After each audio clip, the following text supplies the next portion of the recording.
à l'heure pour parler de la romance avec la servante de Dieu Eunice Dallo. Bonjour à tous les champions et à toutes les championnes. Nous allons parler de la session passée organisée par la servante de Dieu Eunice Dallo Lombo. Le thème était la femme, la chrétienté, la romance dans les couples chrétiens. Avant tout, nous disons félicitations à Maman Eunice et au pasteur Laude Lombo de la présence de leur précieux garçon au nom de Kien, qui signifie miséricorde Dieu, et Olua, qui signifie élu, choisi. Quelques versets bibliques où vous pouvez trouver le prénom de Eloa. Si vous avez un enfant, vous cherchez un prénom, pourquoi pas aussi donner à votre enfant ces prénoms qui ont une très bonne signification. Lisons rapidement ce qu'elle a écrit. Derrière ces écrits, je retiens la joie d'une mère et aussi encourager d'autres mamans de prononcer des paroles prophétiques, des paroles de bénédiction à l'égard de vos enfants. Elle a dit le 15 janvier 2022 à 9h46, il y a eu donc un an, jour pour jour, Dieu nous a fait grâce, mon mari et moi, de devenir la première fois parents. Merci Seigneur pour cette grâce et merci à mon fils Eloa Kian, tout le bonheur qu'il nous apporte. Eloa Kien, tu es une bénédiction, tu es unique, tu impacteras ce monde, tu seras toujours parmi les 3 premiers dans tous les domaines que tu entreprendras, tu feras la différence. Tu es la différence, tu seras toujours sujet de joie et de célébration. Nous t'aimons, je t'aime mon fils, joyeux anniversaire.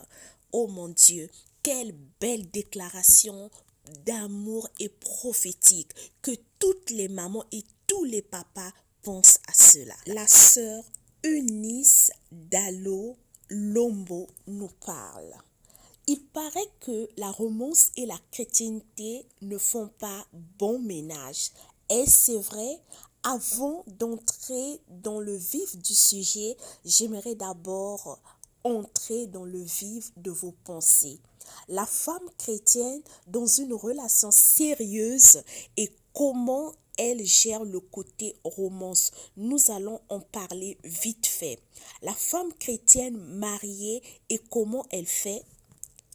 Pour ne pas s'embrouiller, mettons les choses au clair. Nous parlons ici de 2 contextes. La femme chrétienne dans une relation sérieuse, comment elle gère le côté romance. La femme chrétienne mariée, comment elle fait pour épicer et bien maintenir la romance avec son conjoint. Définissons la romance. J'aimerais aussi vous lire les mamans, qu'il y ait interaction. Qu'est-ce que vous en pensez par rapport à cette définition ou mettez en commentaire votre propre définition. Relation romantique et amoureuse, par extension qui marque une sensibilité un peu banale. J'aime beaucoup le thème « Comment vivre avec sa fiancée dans la romance ». Découvrez son langage d'amour, donnez-lui l'amour selon son langage d'amour. Les femmes aiment se sentir aimées. Les femmes aiment sentir que malgré toutes les occupations, que tu prends du temps pour elles, même si c'est simplement pour la raccompagner. Les femmes aiment les petites intentions, les surprises. Pour une, ça peut être lui acheter une glace. Pour une autre, ça peut être les bijoux. Pour une autre encore, juste passer du temps avec elle. Prenez du temps pour parler de vous. C'est beau. Durant les pré-fiançailles, faudrait éviter trop des attouchements, s'embrasser ou les câlins. Est-ce que c'est un péché pour les fiancés chrétiens? Je ne sais pas ce que vous entendez par trop d'attouchements, mais déjà le mot attouchement pour moi sonne très péjoratif. Je trouve aussi les chrétiens, vous aimez bien pécher, pas pécher. Vous avez une relation avec Dieu. Vous lisez la Bible. Vous avez le Saint-Esprit. Mais vous voulez que nous, on vous dise ce qui est péché ou pas. Il y a des choses qui sont écrites en noir et blanc. Il y en a de ceux qui peuvent mener au péché sans être des péchés en soi. Et il y a les limites qu'on se place pour ne pas faire ce qui nous est pas utile. Tout m'est permis, mais tout ne m'est pas utile. Vous pouvez retrouver ça dans 1 Corinthiens 10, le verset 23. C'est très important de lire sa Bible au quotidien. Jusqu'à quel niveau doit-on tenir la romance dans les fiançailles chrétiens? Vu que ici, c'est encore les instants primaires de l'amour, il faut limiter les choses. Passer les moyens de qualité ensemble, cinéma, balade, manger une glace ensemble. Au fait, vraiment privilégier le temps où vous pouvez parler, connaître les goûts de l'autre, les zones et surtout son téléphone, pas toujours envahi. Notez bien, je ne parle pas d'être seul dans une chambre ou encore moins dans un coin. Vous pouvez être à deux dans la lumière éclatante du jour et passer des très bons moments de qualité. Exactement, que le Seigneur bénisse sa servante pour éviter de ne pas tomber. Je lis une très belle réponse. Nous servons un Dieu qui est romantique, donc je suis pour la romance de la femme chrétienne. Effectivement, je suis d'avis avec cette dame qui a écrit. C'est beau l'amour en Jésus-Christ. La romance est très importante, mais pendant la période de cheminement, quand on est marié, c'est important les petits moments en amoureux, bien lingerie, bien dentelle. Toujours. Sans oublier que ces moments ne sont que la crème sur le gâteau. Il faut qu'il y ait une belle atmosphère, un climat déjà dans votre amour, et ça, c'est la cerise. Si vous n'avez pas de l'attraction sans bâtir vraiment votre amour, c'est comme si vous êtes des partenaires sexuels. Et à vrai dire, il y a de vraies romances sans vrai amour, sans base solide. J'ai beaucoup aimé cette réponse. L'atmosphère doit être dégagée. La romance change d'une culture à une autre. Pourquoi le romantisme n'est pas bien vu qu'à l'européenne? Je ne suis pas d'accord. La romance est universelle, un peu comme l'amour, mais c'est sa manifestation qui peut varier. Je dis ceci parce que c'est d'abord un élan de cœur, l'âme, avant d'être des actes, manifestations. Un Asiatique et un Africain, sans être d'une même culture, peuvent sentir l'âme romantique de l'autre. Maintenant, la manifestation de leur romance peut différer. Exactement. Qu'est-ce que vous en pensez, les mamans? Quel est votre avis? Qu'est-ce que vous pouvez apporter afin qu'une personne qui passera par là soit édifiée davantage? Comment faire pour maintenir la romance étant à distance? Et là, on parle pour toutes les personnes qui sont dans des relations à distance. En vrai, vous n'avez que les vidéo calls, les appels et les textos. Je connais certains qui suivent des films ensemble, mais de loin, ou le plus souvent passent des longs moments à parler. Mais à distance, c'est pas évident. Il y a vraiment une différence dans la présence physique. Moi, je dirais, même si vous êtes loin, faites un effort de vous voir quand même de temps en temps. Rien ne remplace aller dans un concert ensemble, marcher main dans la main, rire à gorge déployée sur un truc que vous avez vu ou vécu ensemble. Effectivement, pour toutes les personnes qui sont dans des relations à distance, beaucoup de courage, il faut beaucoup communiquer comment vous allez faire pour vous rencontrer. Ça, c'est mon point de vue. Comment vous allez faire pour vous rencontrer rapidement afin de construire une relation solide qui va durer. Môme, est-ce qu'il y a des conditions aux chrétiens pour satisfaire leur femme ou mari? Je ne connais pas de conditions énumérées par la Bible. Je connais que Proverbe 5, 18, 1 Corinthiens 7, 3 à 5. C'est important aussi de lire ces passages bibliques à la maison pour mieux comprendre.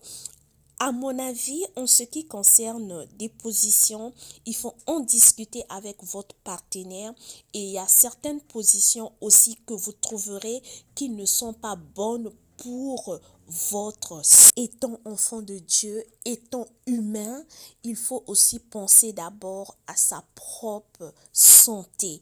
Il y a des choses que peut-être ton partenaire peut te demander, peut aller au-delà de ta foi, mais il faut le faire comprendre. L'amour est beau, l'amour est doux avec la bonne personne qui craint le Seigneur Jésus-Christ. Chrétienne, mariée, je suis pour la romance à fond. C'est l'épice même du mariage. Oh, c'est trop beau. Là, c'est maman Eunice qui répond, faut épicer maman. Ça doit être le top de la saveur. Là, c'est moi qui parle. Je sais que plusieurs femmes, par rapport à leur passé, se posent des questions. Comment être romantique? J'aimerais vous dire, ça s'apprend. Est-ce que, en étant dans les fiançailles, en tant que chrétien, on peut s'embrasser? Vous aimez cette question, hein? 35% des questions, c'est juste ça. J'ai déjà répondu et je dirais non, on ne s'embrasse pas dans les fiançailles. Ça, c'est mon avis. On ne s'embrasse pas dans les fiançailles parce que ce sont des préliminaires qui vous pousseront à arriver au bout de l'acte. Pour éviter toutes ces choses-là, c'est mieux de ne pas en faire. Comment faire quand on a un homme trop spirituel qui est rarement romantique? Et là, c'est la servante de Dieu Eunice qui répond. Il faudrait lui apprendre, mais ça prend du temps. Généralement, nous aimons brusquer et forcer l'autre sans lui donner l'espace pour grandir. On prêche mieux par nos actions. Effectivement, je suis d'avis avec la servante de Dieu. Là, c'est moi qui parle. J'ai beaucoup aimé cette question. C'est très important. Ça relève la notion sur la patience, sur la communication. Vous en parlez et vous donnez aussi du temps à l'autre d'apprendre. Pourquoi pas aussi dans ton coin étant femme vertueuse de prier pour cela et d'enseigner, comme maman Eunice a dit, par les actions. Et là, il y a des questions-réponses. C'est à vous de choisir la bonne réponse. Étant chrétien, étant une chrétienne, vous pouvez aussi mettre vos réponses en commentaire. J'aimerais les lire. La romance, est-ce une particularité de la période des fiançailles, dating ou non? Oui, après les fiançailles, c'est la réalité. Il faut maintenir et faire grandir dans le mariage. Troisièmement, je ne sais même pas à quoi ça sert. Mettez votre réponse. J'aimerais lire votre réponse en commentaire. Personnellement, j'ai choisi la deuxième réponse qui dit il faut maintenir et faire grandir dans le mariage.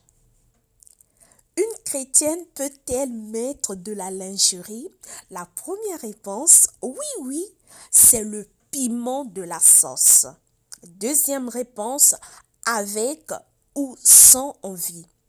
Troisième réponse, c'est pas bien. Personnellement, je choisis la première réponse qui dit oui, oui, c'est le piment de la sauce. Et j'aime beaucoup la lingerie. Je vous encourage à acheter des lingeries. En dehors de la lingerie, je parlerai aussi des parfums doux. Vous vous lavez le soir. Chaque soir, vous devez vous laver.